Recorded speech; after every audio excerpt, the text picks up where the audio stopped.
In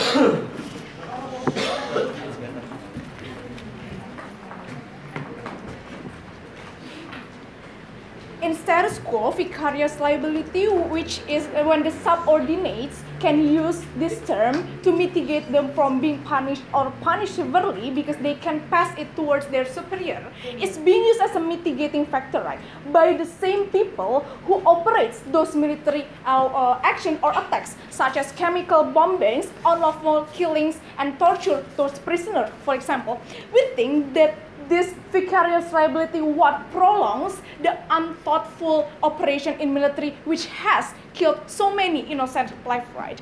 Our model, first, we're gonna eliminate vicarious liability in which we find that actually the subordinates is the one who really do or operate the crime, we're gonna punish them. But remember, we also still conduct investigation for both the subordinates and also the superior. We'll still receive the testimony from the subordinates, but it will no longer be a form of mitigating factor. We'll also still conduct overall investigation whether the system also contributes towards this attacks, right? We think that that's our stand. We think that military court should serve two main purposes, right? One, retribution, which is in a form of punishment, but also deterrence in terms of how to create a better military operation. First argument, this is a justified form of punishment, right? First, I'm going to establish why punishment in military is very important. We think that what military conducts is very, very important. They do bombs. They do they have prisoners that they can torture, that they can kill. We think that the action of anything that they will is very severe. Thus, we need to make sure that every wrongdoings has to be paid, right? We think that this person inside the military, which is the subordinates, are also justified people to be punished. There are two main reasons how people are justified to be punished, right? Number one, when they create impacts, right? We have to understand that inside a military operation, when you want to do chemical bombings, you want to attack certain cities, you want to torture certain military prisoners, you have to do this in cooperate. You cannot do this only by your own. So we think that these subordinates are also the enabler of any military actions that their superior want to conduct. We believe that they also the one who create the impacts, the undesirable impacts that we do not like, right?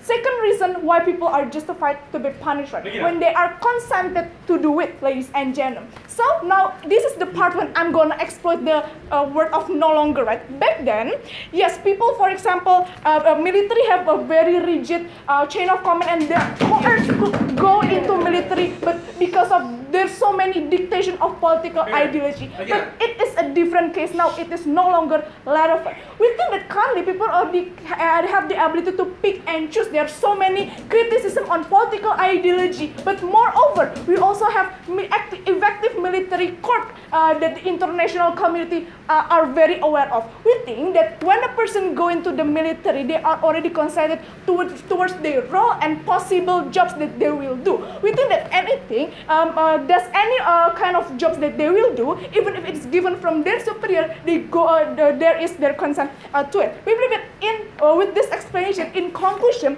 they fulfill the two parameters of why they are justified to be punished. They're gonna be punished. Second reason, but before that. Okay, my second argument we'll be talking about more thoughtful military operation, right?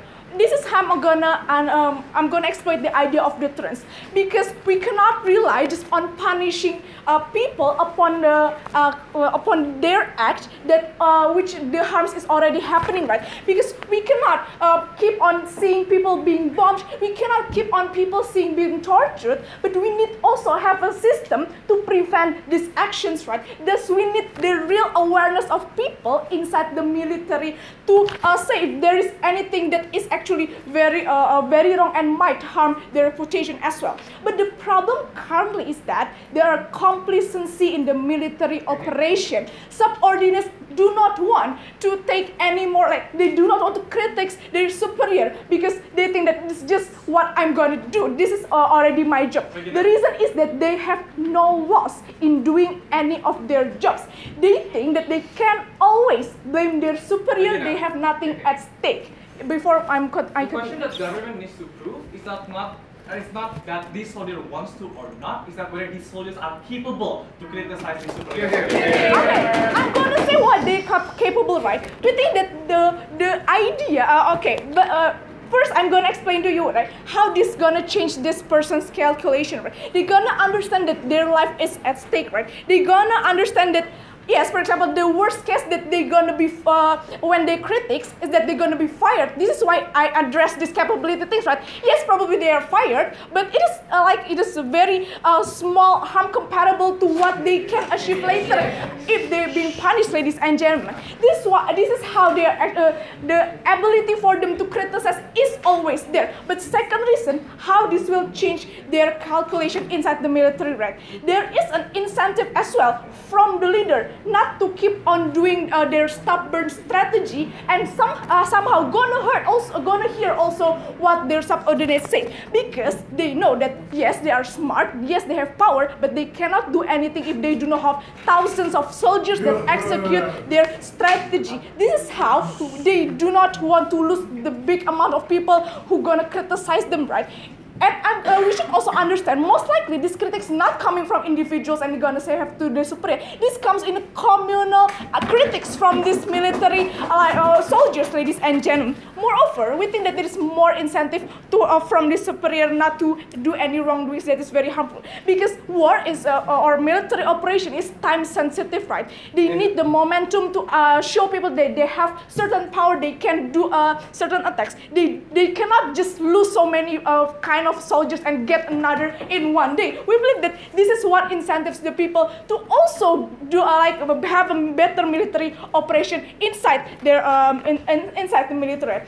This is very important, right? Because the selfish people on the top now will not have the ability to do anything that they want when they can just make their soldiers execute it, and they can just easily escape, for example, later on if because for example they have power. We think that they also do not want to lose any enabler of them to do such things. But moreover, we believe that in this idea, we think that any kind of justification from them should see the current context, what current people are already aware of certain ideologies that they should opt into. We're very proud to propose.